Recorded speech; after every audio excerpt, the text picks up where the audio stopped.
بسم الله الرحمن الرحيم نحمده ونصلي ونسلم على رسوله الكريم أما بعد سبحانك لا علم لنا إلا ما علمتنا إنك أنت العليم الحكيم رب اشرح لي صدري ويسر لي أمري واحلل عقدة من لساني يفقهوا قولي കാസർഗോഡ് വന്നിട്ട് ഞാനിവിടെ മോട്ടിവേഷൻ തരേണ്ട ഒരാവശ്യമില്ല. കൊച്ചു മോട്ടിവേഷൻ സ്പീച്ച് എന്നാണ് പറഞ്ഞത്. കാസർഗോഡുകാർ മോട്ടിവേഷനാണ് നമുക്കൊക്കെ. ഞാൻ വരുന്നത് കോഴിക്കോട് നിന്നാണ്. കോഴിക്കോട് നമുക്കറിയാം എല്ലാ സംഘടനകളുടെയും ആസ്ഥാനവും അതുപോലെ പ്രവർത്തന മേഖലയൊക്കെ അവിടെ നിന്നാണ് പല ആശയങ്ങളും ഉത്ഭവിക്കുന്നത്. എല്ലാ സംഘടനകളുടെയും ആസ്ഥാനം അധികവും കോഴിക്കോടാണ്. എന്നുമാത്രമല്ല, കോഴിക്കോട് ഈ പറയുന്ന സംഘടനകളെല്ലാം പലപ്പോഴും വളരെ സൗഹാർദ്ദത്തിലാണ് കഴിയാറുള്ളത്. ചിലപ്പോൾ ഉൾനാട്ടിലും ചിലപ്പോൾ ഏതെങ്കിലും മലമുകളിലേക്കൊക്കെ എത്തുമ്പോൾ സംഘർഷത്തിൽ ഏർപ്പെടുന്ന ആളുകൾ കോഴിക്കോട് ടൗണിൽ ഒന്നിച്ച് യോഗം കൂടുന്നൊക്കെ കാണാറുണ്ട്. അപ്പം എന്താണെങ്കിലും ഈ സംഘടനകളും വലിയ വലിയ ദീനീ പ്രവർത്തനങ്ങളൊക്കെ ഉള്ള നാട്ടിൽ കോഴിക്കോട് ഏറ്റവും നല്ല 2 പള്ളികൾ നിർമ്മിച്ചത് കാസർഗോട്ടുകാരാണ്. മദീന പള്ളിയും ഇപ്പം ഇബ്രാഹിം മസ്ജിദും. വലിയ മോട്ടിവേഷൻ, കൈവിട്ട കളി എന്ന് വേണമെങ്കിൽ പറയാം. ടൗണിൻ്റെ നടുവിൽ 2 പള്ളി, അതിൽ Ibrahim Masjid at the heart of the city, ഹൃദയഭാഗത്ത് പുതിയൊരു പാരാമീറ്റർ സ്ഥാപിച്ചുകൊണ്ട് വരുന്ന പള്ളികൾക്ക് പുതിയൊരു മാതൃക കാണിച്ചുകൊണ്ട് വമ്പിച്ച സൗകര്യത്തോടെ ഈ പള്ളികൾ അതുപോലെ മറ്റു പ്രസ്ഥാനങ്ങൾ എന്തെല്ലാം പ്രവർത്തനങ്ങൾ കാസർഗോട്ടുകാർ ചെയ്യുന്നുണ്ട്. അപ്പോൾ അല്ലാഹു തആല ആ മൺമറഞ്ഞവർക്കും ജീവിച്ചു പോയവർക്കും ഇബ്രാഹിം ഹാജിക്ക അതുപോലെ തന്നെ മറ്റു ഒരുപാട് വ്യക്തിത്വങ്ങൾ, ഒരുപാട് ഇച്ഛമാർ, അല്ലാഹു തആല എല്ലാവരെയും സ്വീകരിക്കുമാറാകട്ടെ. ഒരുപാട് പണ്ഡിതന്മാർ, ഒരുപാട് സ്ഥാപനങ്ങൾ, പഴയ സ്ഥാപനങ്ങൾ, മാലിക് ദിനാറും മറ്റു സ്ഥാപനങ്ങളൊക്കെ തന്നെ. ഇപ്പോൾ കാസർഗോഡ് ഒരു മോട്ടിവേഷനാണ്. അതിനെ നിലനിർത്താനും വളർത്താനും അല്ലാഹു തൗഫീഖ് തരുമാറാകട്ടെ. ഈ സ്ഥാപന മോട്ടിവേഷനാണ്. ഈ ക്ലോക്കൊക്കെ കണ്ടപ്പോൾ ഞാൻ ആലോചിച്ച്, എഫിൻ വന്നിരുന്നെങ്കിൽ ഈ ക്ലോക്കിൻ്റെ വില എന്താണെന്ന് അറിയാമോ എന്ന് പറയുന്നൊരു സംഗതി ഇവിടെ ഉണ്ടായിരുന്നെങ്കിൽ, കുട്ടികൾ നിർമ്മിച്ച കലാവിരുതും ടെക്നിക്കൽ പാഠവും ചേർന്ന ഈ പ്രവർത്തനങ്ങളൊക്കെ നല്ലതാണ്. കാരണം പഠിക്കുന്ന കുട്ടികൾക്ക് അവർ പ്ലസൻ്റ് ആയിരിക്കണം.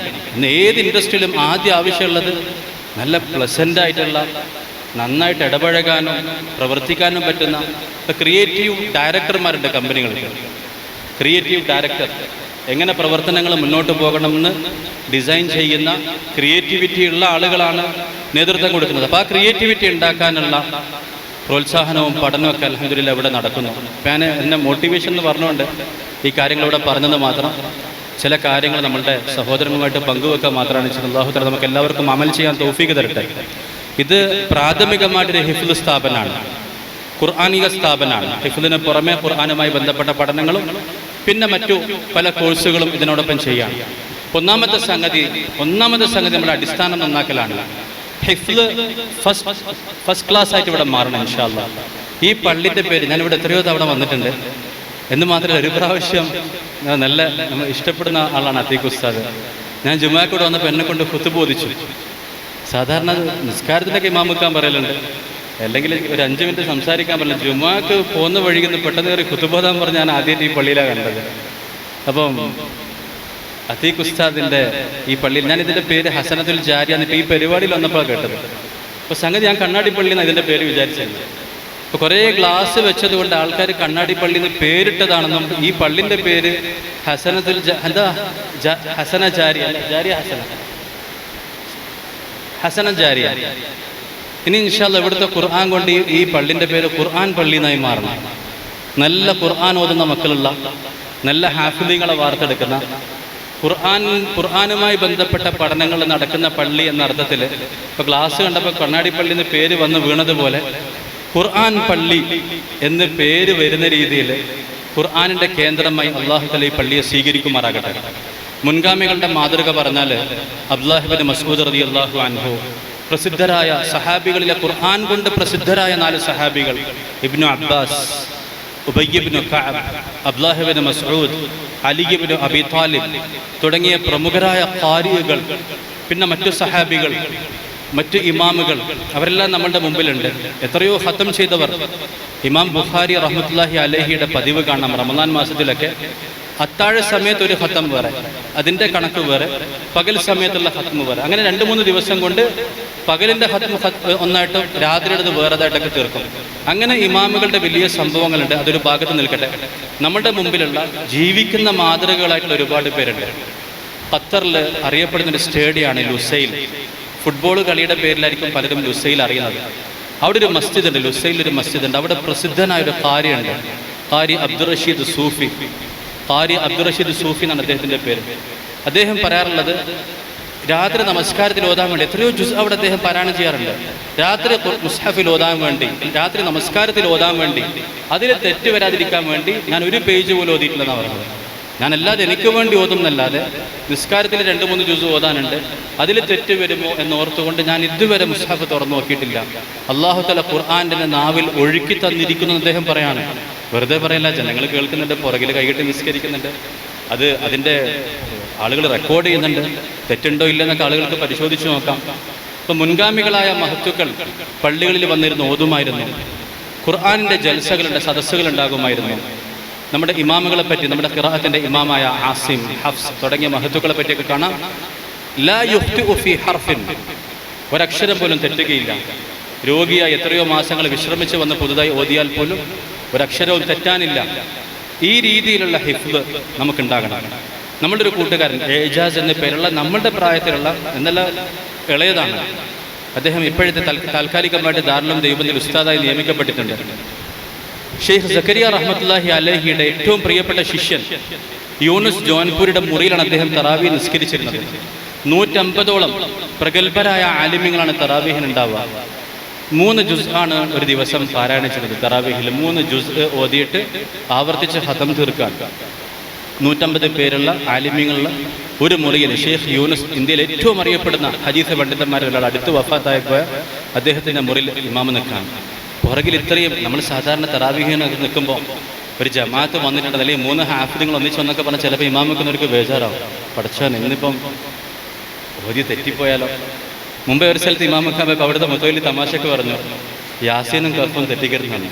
എല്ലാവർക്കും അറിയുന്ന സൂറത്താണ്, അതൊന്നും ഒരിക്കലും തെറ്റിക്കാൻ നിൽക്കരുത്. തമാശക്ക് പറഞ്ഞതാണ്. അപ്പോൾ ഞാൻ പറഞ്ഞത്, ഇൻഷാ അല്ലാഹ് ഇവിടുന്ന് ഹാഫിളാകുന്ന ഓരോരുത്തരും മുൻഗാമികളായ ഇമാമുകളെ പോലെ, അല്ല നമ്മുടെ മുമ്പിൽ ജീവിക്കുന്ന ഉദാഹരണങ്ങൾ തന്നെ ഉണ്ട്, അവരെ പോലെ ഇൻഷാ അല്ലാഹ് ഓതുന്നവരായിരിക്കും. വലിയ മാറ്റം ഉണ്ടാകും. വെറുതെ ഓതിയാൽ തന്നെ മാറ്റം ഉണ്ടാകും. അർത്ഥം അറിയാൻ കൂടെ ചെയ്താൽ വിപ്ലവം ഉണ്ടാകും.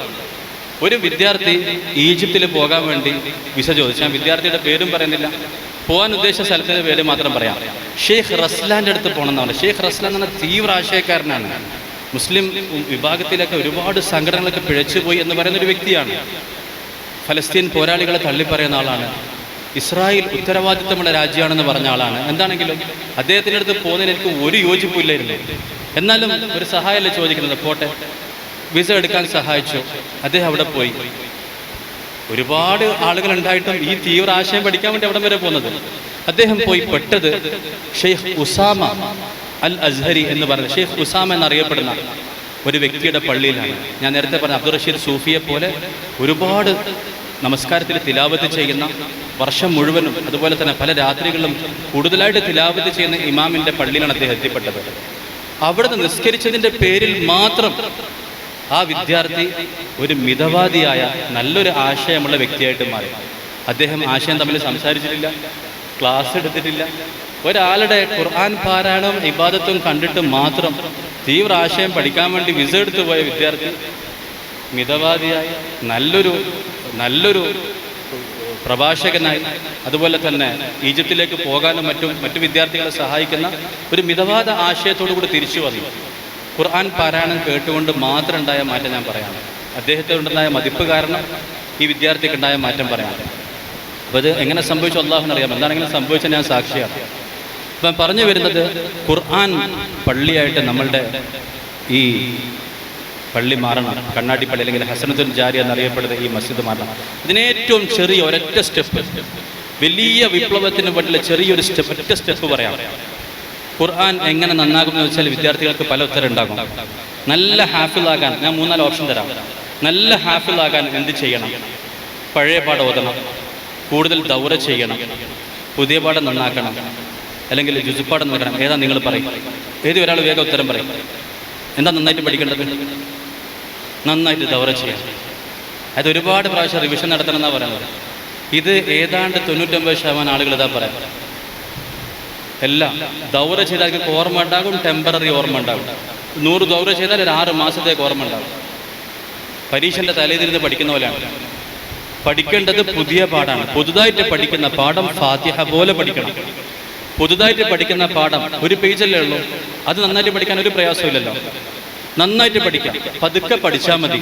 എന്ന് പറഞ്ഞാൽ 3-4 പേജും നിങ്ങൾ പഠിക്കണ്ട. ഒരു പേജ് പഠിച്ചാൽ തന്നെ നിങ്ങൾക്ക് 2-2.5 കൊല്ലം കൊണ്ടൊക്കെ ഹാഫിളാകാമല്ലോ. എൻ്റെ മോന് അൽഹംദുലില്ലാ ഹിഫ്ള് പഠിക്കണം. ഞാൻ അവനോട് പറഞ്ഞു, മോനെ നീ ഒരു സമ്മാനം നീ ഒരിക്കലും വാങ്ങാൻ നിൽക്കരുത്. പക്ഷെ എന്താണ് ഈ കൂടുതൽ ഈ മാസം പഠിച്ചവർക്കുള്ളൊരു സമ്മാനം ഉണ്ടായി, ഇനി വാങ്ങാൻ നിൽക്കണ്ട, അത് നീ വാങ്ങുകയേ ചെയ്യണ്ട. ഈ കുട്ടി 3 പേജ് വെച്ച് 90 പേജ് പഠിച്ചു, 4 ജുസ് ഈ മാസം പൂർത്തിയാക്കി. Star of the month, star of the week, ഈ ഒരൊറ്റ ആഴ്ച ഒരു ജുസ് പഠിച്ചു. ഇത് കുക്കറിലിട്ട് വേവിച്ച പോലെയാണ്. അത് പഠിക്കേ വേണ്ട, ആ സമ്മാനം നീ വിട്ടോടത്തേക്ക് ബാക്കിയുള്ളവർക്ക്. നീ പതുക്കെ പഠിച്ചാൽ മതി. അൽ ഹിഫ്ളുൽ ബതീഉൽ, അത് സാവകാശം ഓതുന്ന കുറച്ച ഹിഫ്ളാണ്. ഔലാ മിനൽ ഹിഫ്ളി സരീഇൽ മുൻദഫിയ, വേഗം പഠിച്ച് വേഗം മറന്നുന്ന ഹിഫ്ളിനേക്കാൾ നല്ലത് സ്ലോ കുക്ക് ചെയ്തെടുത്തതാണ്. ഒമാനിൽ ഒരു ഐറ്റം ഉണ്ട്, ഷുവ എന്ന് പറയുന്നൊരു ഭക്ഷണ സാധനം. ഒമാനിലെ ദേശീയ ഭക്ഷണമാണ്. 2 ദിവസം കുക്ക് ചെയ്തതാണ്. ഇതേപോലെ നിങ്ങൾ നല്ല ഫുഡിനെ പറ്റിയൊക്കെ അന്വേഷിച്ചാലും അതിനെ പറ്റി അവർ പറയും ഇത് സ്ലോ കുക്കാന്ന് പറയും, സ്ലോ കുക്ക് ചെയ്തതാണെന്ന് പറയും. ഇതേപോലെ ഹിഫ്ളിലും നമുക്ക് വേണ്ടത് സ്ലോ കുക്കിംഗ് ആണ്. നിങ്ങൾ സിമ്മ് കുറച്ച് ഓഫായി പോരുത്, നിന്ന് പോകരുത്, സ്ഥിരമായിട്ട് പഠിക്കുക, കുറച്ച് പഠിക്കുക. കുറച്ച് പഠിക്കാൻ ഇപ്പോൾ മഗ്‌രിബിന് ശേഷം 1.5 മണിക്കൂറുള്ളത്. ആ 1.5 മണിക്കൂർ കൊണ്ട് നിങ്ങൾ 3 പേജ് പഠിക്കുന്നതിന് പകരം ഉസ്താദ് പറഞ്ഞാൽ 1 പേജ് മക്കളെ നന്നായിട്ട് കുക്ക് ചെയ്ത് പഠിക്കുക. അപ്പോൾ നിങ്ങൾ വേഗം അരമണിക്കൂർ കൊണ്ട് പഠിച്ചിട്ട് പിന്നെ 1 മണിക്കൂറും എല്ലാം സംസാരിച്ചിരിക്കുന്നതിനെ പറ്റിയല്ല പറയുന്നത്. മറിച്ച് 3 പേജ് പഠിച്ചിരുന്ന 1.5 മണിക്കൂർ കൊണ്ട് നിങ്ങൾ 1 പേജ് പഠിക്കും. ആ 1 പേജ് നിങ്ങൾക്ക് ദൗറ വേണ്ടെന്ന് ഞങ്ങൾക്ക് എഴുതി ഒപ്പിട്ടുതരാം. 30 ദൗറ ചെയ്ത കുട്ടിയേക്കാൾ 1 ദൗറയും ചെയ്യാതെ ഇങ്ങനെ പഠിച്ച കുട്ടികൾക്ക് ഓർമ്മ ഉണ്ടാകും. നന്നായിട്ട് പഠിക്കാം, അതായത് പുതുതായിട്ട് പഠിക്കുമ്പോൾ നന്നായിട്ട് പഠിക്കാം. അതിൻ്റെ കൂടെ നിങ്ങൾ ഒരു കാര്യം കൂടെ ചെയ്താൽ, തൊട്ട് മുമ്പ് പഠിച്ച 2 ദിവസത്തെ പാഠവും കൂടെ ചേർത്ത് ഓതി കൊടുത്താൽ നിങ്ങൾക്ക് ട്രിപ്പിൾ സ്ട്രോങ് ഉറപ്പുള്ള ഫൗണ്ടേഷൻ ഉണ്ടാക്കും. അപ്പോൾ അത് ഇൻഷാ അല്ലാഹ് ഇവിടെ ഒരുപാട് കഴിവുകൾ നിങ്ങൾ കണ്ടു. ഇൻഷാ അല്ലാഹ് ഈ മസ്ജിദ്, ഈ ഇവിടുത്തെ ഹിഫ്ളിൻ്റെ ശക്തി കൊണ്ട് ഇവിടുത്തെ കുട്ടിക്ക് ഒരു തെറ്റില്ല. ഇത് പരിശോധിക്കാൻ നമുക്ക് നല്ലൊരു അവസരം എന്ന് വെച്ചാൽ ളുഹറിനോ അസറിനോ ആരെങ്കിലും വന്ന് ഇവിടുത്തെ ഉത്തരവാദപ്പെട്ട ഉസ്താദ് അല്ലെങ്കിൽ സൂപ്പർവൈസർ അല്ലെങ്കിൽ മുത്തവല്ലി അല്ലെങ്കിൽ ഇമാം, പ്രിൻസിപ്പൽ ആരെങ്കിലും വന്ന് ഏത് സമയത്തും ഇന്നത്തെ പാഠം നിങ്ങളോട് ചോദിച്ചാൽ നിങ്ങൾ തെറ്റില്ലാതെ ഓതും എന്നൊരവസ്ഥ ഉണ്ടെങ്കിൽ ചെറിയ ശ്രമം, ദൗറയല്ല, വേറെ മാസങ്ങൾ നീണ്ടേക്കുന്ന ഒന്നല്ല, 1 ദിവസത്തെ ഒരു പ്രവർത്തനം നമ്മൾ നന്നാക്കിയാൽ തന്നെ ഇൻഷാ അല്ലാഹ് നിങ്ങൾക്ക് ഏറ്റവും നല്ല ഹാഫിൽ നിങ്ങളായിട്ട് മാറാൻ സാധിക്കും. എല്ലാവരും തയ്യാറല്ല ഇൻഷാ അല്ലാഹ്? ഹിഫ്ള് പഠിക്കുന്നവരൊക്കെ തയ്യാറല്ലേ ഇൻഷാ അല്ലാഹ്? ഞാൻ നേരത്തെ പറഞ്ഞ ഇമാമുകളെ പോലെ ഖുർആൻ ഓതൽ നമ്മുടെ ജീവിതത്തിൻ്റെ ഭാഗമായി മാറണം. ഖുർആൻ ഓതുന്നതിന് പ്രത്യേക ശക്തിയുണ്ട്. അതിൻ്റെ ആശയവും മറ്റു കാര്യങ്ങളൊക്കെ അതിനേക്കാൾ അത്ഭുതമാണ്. അത് വേറെ കാര്യം. പാരായണം തന്നെ, പാരായണത്തിന് പ്രസക്തി ഇല്ലെങ്കിൽ പിന്നെ ഈ നീട്ടാനും മണിക്കാനൊക്കെ പറയണം. ചില ബുദ്ധിജീവികളൊക്കെ പറയാറുണ്ട്, ഇതിപ്പോൾ ഡോക്ടർ ഉരുപ്പടി ആരെങ്കിലും നീട്ടി മണിച്ച് വായിക്കും, അത് പോയിട്ട് മരുന്ന് വാങ്ങി കഴിക്കുകയല്ലേ ചെയ്യേണ്ടത്. അതുകൊണ്ട് ഖുർആൻ എന്ന് പറഞ്ഞാൽ പ്രാവർത്തികമാക്കാനുള്ളതല്ലേ, അതിങ്ങനെ കുറേ ഓതിവിടാനുള്ളതാണ്. ഖുർആൻ ഓതാനുള്ളതല്ലെങ്കിൽ, അത് ഓതലിന് തന്നെ പ്രാധാന്യമില്ലെങ്കിൽ എന്തിനാ നീട്ടാനും മണിക്കാനൊക്കെ പറഞ്ഞതിനാണ്? അലിഫ് ലാം മീം എന്നങ്ങ് പറഞ്ഞാൽ പോരാ. അലിഫ് ലാം മീം എന്നെന്തിനാ പറയുന്നത്? ഓതലിന് പ്രാധാന്യമില്ലെങ്കിൽ നമ്മൾ എന്തിനാ മണിക്കുന്നത്, എന്തിനാ നീട്ടുന്നത്? അപ്പോൾ ഇത് നല്ല രസത്തിൽ പാരായണം ചെയ്യാനും കേൾക്കാനൊക്കെ ഉള്ളതാണെന്ന് അർത്ഥം. അപ്പോൾ ഇൻഷാ അല്ലാഹ് അതിന് തൗഫീഖ് തരട്ടെ. ഈ സന്ദർഭത്തിൽ ഒരു വ്യക്തിയെ ഓർക്കുകയാണ്. നമ്മൾ ചില സ്ഥലങ്ങളിൽ ചിലരെ ഓർക്കുന്നത് നല്ലതാണ്. ഖുർആനുമായി ബന്ധപ്പെട്ട ഈ മജ്ലിസിൽ ഈ ആഴ്ച നമ്മൾ ഇന്ന് വിടവാങ്ങിപ്പോയ ഷെയ്ഖ് ഗുലാം മുഹമ്മദ് വസ്താനവി എന്ന് പറയുന്ന ഖുർആനെ സ്നേഹിച്ച ഒരു ഇമാം, ഒരു പണ്ഡിതൻ, മഹാരാഷ്ട്രയിൽ നിന്നാണ് പറയാം, പക്ഷേ ഗുജറാത്ത് ബോർഡറാണ്. നന്ദൂർബാറിലെ സത്പുര പർവ്വത നിരകൾ കാണുന്ന ഭാഗത്ത് ഒരു റോഡിൻ്റെ 2 സൈഡിലായിട്ട് ഒരു സ്ഥാപനങ്ങളുടെ ഒരു സമുച്ചയം, ഒരു നിര തന്നെ തീർത്ത വലിയൊരു മഹാൻ ഖുർആനിനെ ആധാരമാക്കിക്കൊണ്ടാണ് തുടങ്ങിയത്. ഖുർആൻ നോക്കി ഓതാനുള്ള കോഴ്സും ഖുർആൻ കാണാതെ പഠിക്കാനുള്ള കോഴ്സൊക്കെ തുടങ്ങി ആയിരക്കണക്കിന് ഹാഫിദീങ്ങളെ വാർത്തെടുത്ത വലിയൊരു മഹാൻ. അദ്ദേഹം 1 മാസത്തേക്ക് ദൈവബന്ധിൻ്റെ പ്രിൻസിപ്പളായിരുന്നു, ദാറുൽ ദൈവബന്ധിൻ്റെ. ആ മാസത്തിൽ അദ്ദേഹം വരുന്ന സന്ദർഭങ്ങളിൽ അദ്ദേഹത്തിന് ഖിദ്മത്ത് ചെയ്യാൻ സാധിച്ചു. ആ ഒരു സ്നേഹം അദ്ദേഹം എല്ലാ സമയത്തും കാണിച്ചിരുന്നു. ഞാൻ പറഞ്ഞു വരുന്നത്, ആ സ്നേഹത്തിൻ്റെ പേരിൽ എപ്പോഴും നല്ല സ്വീകരണം നൽകാറുണ്ട്. അദ്ദേഹത്തിന് അൾഷിമേഴ്സ് ബാധിച്ച് ഓർമ്മ നഷ്ടപ്പെടുന്ന സാഹചര്യം, അതായത് 1 മിനിറ്റ് മുമ്പ് പറഞ്ഞ കാര്യം മറന്നു പോവാണ്. പിന്നെ ചോദിക്കും, ഇപ്പോൾ കേരളത്തിനാണ് വരുന്നത്, അതോ ഉംറ കഴിഞ്ഞ് വരാണോ, അതോ ദൈവം, ഇങ്ങനെ ഓർമ്മ നഷ്ടപ്പെട്ട സമയത്ത് ഞാൻ പാതിരാത്രി കണ്ടതാണ് അദ്ദേഹത്തിൻ്റെ ഉപബോധ മനസ്സിനെടുത്ത് ഖുർആൻ ഓതാണ്. ഞാൻ കണ്ട അന്തമിട്ട് പഠിച്ചാൽ നമുക്ക് ഈ ഒരു അവസ്ഥ വരികയാണെങ്കിൽ എന്തായിരിക്കും ഉള്ളെന്ന് വരിക? വെറും ഒരു കരച്ചിലാണോ, തേങ്ങലാണോ, അതോ വെറുതെ വിലാപാണോ, പരാതിയാണോ, ഇനി അല്ലെങ്കിൽ വേറെന്തെങ്കിലും എന്താണെന്നറിയില്ലല്ലോ. അല്ലാഹു ആലം. ഈ മനുഷ്യൻ ഖുർആനെ സ്നേഹിച്ചു കഴിഞ്ഞു. ഖുർആനായിരുന്നു ഏറ്റവും പ്രധാനം. ദാറുൽ ദൈവത്തിൽ വന്നിട്ട് ഇപ്പം പറഞ്ഞതുപോലെ നമ്മളോടൊക്കെ പറഞ്ഞിരുന്നു, ഇവിടെ ഖുർആൻ്റെ ശബ്ദം കേൾക്കണം, എല്ലാവരുടെ ഓതലും നന്നായിരിക്കണം, ഈ പള്ളിയുടെ മുഖച്ഛായ ഖുർആനായി മാറണം എന്ന് അവിടുത്തെ ഏറ്റവും വലിയ പള്ളിയിൽ ജാമിഉർ റഷീദിൽ നമുക്ക് നസീഹത്ത് തന്നു പോയിട്ടുണ്ട്. എന്തുമാത്രമല്ല, 3 വർഷം കൂടുമ്പോൾ ഒരു ഖുർആൻ മത്സരം സംഘടിപ്പിക്കുമായിരുന്നു. ഖുർആനിൻ്റെ ഹിഫ്ദിൻ്റെ ക്വാളിറ്റി നന്നാക്കാൻ വേണ്ടി മാത്രം. സമ്മാനത്തുകയൊക്കെ കൂടിക്കൂടി വന്ന് ഈ അടുത്ത് ഞാൻ കേട്ടത് സ്കൂട്ടറും നല്ല ബൈക്കും കാറൊക്കെ ആയി മാറിയെന്നാണ്, അതായത് വിജയികൾ കൊടുക്കുന്ന സമ്മാനങ്ങൾ. അപ്പോൾ ഒരു പ്രാവശ്യം വന്നപ്പം 2004-05 വന്നിരുന്നു. പല സ്റ്റേജായിട്ട് മത്സരം നടത്തി കേരളത്തിൽ നിന്ന് സെലക്ട് ചെയ്ത വിദ്യാർത്ഥികളെ കൊണ്ടുപോയി ഓൾ ഇന്ത്യ മത്സരം നടത്തി പലർക്കും ഉംറ അതുപോലെ തന്നെ പല വലിയ വലിയ സമ്മാനങ്ങൾ കൊടുത്ത് ഓൾ ഇന്ത്യ തലത്തിൽ ഖിറാഅത്തിനും ഹിഫ്ദിനും നല്ല നിലവാരം വേണമെന്നുള്ള ചിന്ത ഉണ്ടാക്കിയെടുക്കുന്നതിൽ വലിയ പ്രവർത്തനം ചെയ്ത മഹാൻ. അല്ലാഹു തആല അദ്ദേഹത്തിൻ്റെ ഖബറിനെ വിശാലമാക്കുമാറാകട്ടെ. ഇങ്ങനെ ഒരുപാട് പേരുണ്ട് ഖുർആനികളായിട്ടുള്ളവർ. നമ്മളും ഖുർആനികളായി മാറണം. ഖുർആനുമായി ബന്ധപ്പെട്ട പരിചിന്തനം, ഖുർആനുമായി ബന്ധപ്പെട്ട ദർസുകൾ എന്ന് മാത്രമല്ല, പ്രത്യേകിച്ച് കാസർഗോഡ് പോലത്തെ ഒരു സ്ഥലത്ത് ഇതുപോലത്തെ ഒരു പള്ളിയിൽ മുസ്ലിമുകളെല്ലാം ഒന്നിച്ചു പോകണം, ഏറ്റവും എല്ലാവർക്കും സ്വീകാര്യമാകുന്ന ആശയങ്ങൾ പറയണം എന്നൊക്കെയുള്ള സ്ഥലങ്ങളിൽ ഏറ്റവും നല്ലത് ഖുർആൻ തന്നെയാണ്. ഖുർആൻ മാത്രം മതി. ഈജിപ്തിലെ മുതവല്ലി ഷഅറാവി എന്ന് പറയുന്ന ഒരു മഹാപണ്ഡിതനുണ്ട്. അദ്ദേഹം ഖുർആനായിരുന്നു അദ്ദേഹത്തിൻ്റെ പ്രഭാഷണങ്ങൾ മുഴുവൻ. നിങ്ങൾക്ക് സെർച്ച് ചെയ്ത് നോക്കാം. അദ്ദേഹത്തിൻ്റെ പുസ്തകങ്ങൾ പ്രസിദ്ധീകരിച്ചു പോയതിൻ്റെ എണ്ണം കണ്ടു നോക്കാം. നിങ്ങൾക്ക് വേണമെങ്കിൽ പറ്റുമെങ്കിൽ കൈറോയിൽ പോയിട്ട് ആ പുസ്തകങ്ങളുടെ പ്രചാരം നോക്കാം. ബസ്സിലിരുന്ന് ആണും പെണ്ണും പലപ്പോഴും അദ്ദേഹത്തിൻ്റെ പ്രസംഗങ്ങൾ കേൾക്കുന്നതും അദ്ദേഹത്തിൻ്റെ പുസ്തകം വായിക്കുന്നതും ഈജിപ്തിൽ കാണാൻ സാധിക്കും. ഈജിപ്തർക്ക് 2 സംഗതിയാണ്. രാവിലെ ഖുർആൻ, വൈകുന്നേരം അവരുടെ സലാഹ് കളിക്കുന്ന കളിയുണ്ടെങ്കിൽ ഫുട്ബോൾ. ഒന്നുകിൽ ഖുർആൻ അല്ലെങ്കിൽ സലാഹിൻ്റെ കളി. ഇതാണ് അവിടെ സാധാരണ കോഫി ഷോപ്പിലും മറ്റു സ്ഥലങ്ങളിലൊക്കെ കാണാം. അപ്പോൾ ഈ ഖുർആൻ ഈജിപ്തുകാരുടെ കൂടെ ഉള്ളതാണ്. ഖുർആൻ ഖിറാഅത്ത് കേൾക്കാന്നുള്ള വലിയ വലിയ ഖാരികൾ, ഈജിപ്തിൽ നിന്നുള്ള ഒരുപാട് ഖാരികളുണ്ട്. ഖുർആനുമായി ബന്ധപ്പെട്ട ഒരുപാട് പഠനങ്ങളുണ്ട്. അതിൽ ഖുർആനിൻ്റെ ആശയങ്ങൾ ഏറ്റവും താഴെത്തട്ടിലേക്ക്, മുഴുവൻ ആളുകളിലേക്ക്, കോഫി ഷോപ്പുകളിലേക്ക്, ചായക്കടകളിലേക്ക്, വാഹനങ്ങളിലേക്ക്, വീടുകളിലേക്ക്, അടുക്കളയിലേക്ക്, സ്ത്രീകളിലേക്ക്, പുരുഷന്മാരിലേക്ക് എത്തിക്കുന്നതിൽ വലിയ പങ്ക് വഹിച്ച മഹാനാണ് മുതവല്ലി ഷഅറാവി. എത്രയോ ആളുകൾ അദ്ദേഹത്തിൻ്റെ ഖുർആനിൽ നിന്നാണ് ആശയങ്ങൾ പറയുന്നത്, ഖുർആനിൽ നിന്നാണ് ദീൻ പറയുന്നത്. അപ്പോൾ ആ രീതിയിൽ ഇൻഷാ അല്ലാഹ് ഖുർആനുമായി ബന്ധപ്പെടാൻ നമുക്ക് സാധിക്കണം. മഹാനായ സഹാബി ഉമർ ഇബ്നുൽ ഖത്താബ് റളിയല്ലാഹു അൻഹു എന്തെങ്കിലും വിഷയം വന്നാൽ ഇബ്നു അബ്ബാസിനെ വിളിക്കും. നബി തങ്ങൾ ഏറ്റവും നല്ല ഖുർആൻ വ്യാഖ്യാതാവാകാൻ വേണ്ടി ദുആ ചെയ്ത ആ ഒരു മഹത്വം കൊടുത്ത തർജുമാൽ ഖുർആൻ ഇബ്നു അബ്ബാസ് അദ്ദേഹത്തെ വിളിച്ചിട്ട് പറയും ഖുസ് യാ ഖവ്വാസ് എന്ന് പറയും. ഇബ്നു അബ്ബാസ് എന്നാണ് പേര്. ഖുസ് യാ ഖവ്വാസ്, മുങ്ങൽ വിദഗ്ധ, ഖുർആനിൽ മുങ്ങി പരിഹാരം കണ്ടുപിടിക്കൂ. അതൊരു പ്രശ്നം വന്നു കഴിഞ്ഞാൽ സാധാരണ മുങ്ങൽ വിദഗ്ധരുടെ ഉള്ളിൽ പോയിട്ട് എടുത്തുകൊണ്ട് വരുമല്ലോ. ഇപ്പോൾ കടലിൻ്റെ അടിയിൽ മുത്തുണ്ട്, പവിഴങ്ങളുണ്ട്, അത്ഭുതങ്ങളുണ്ട്. അതെടുക്കാൻ പഠിക്കണ്ടേ? അതിനുള്ള സംവിധാനങ്ങൾ വേണ്ടേ? ഇബ്നു അബ്ബാസ് റളിയല്ലാഹു അൻഹു പറഞ്ഞിരുന്നത് ഖുസ് യാ ഖവ്വാസ്, മുങ്ങൽ വിദഗ്ധ, ഖുർആനിൽ മുങ്ങിയിട്ട് ആശയങ്ങൾ കണ്ടുപിടിക്കും. ഞാൻ നേരത്തെ പറഞ്ഞതുപോലെ ഇപ്പം അലിയാർ ഉസ്താദ് പറഞ്ഞിരുന്നു പലതരത്തിലുള്ള വഴികേടുകളെ പറ്റി.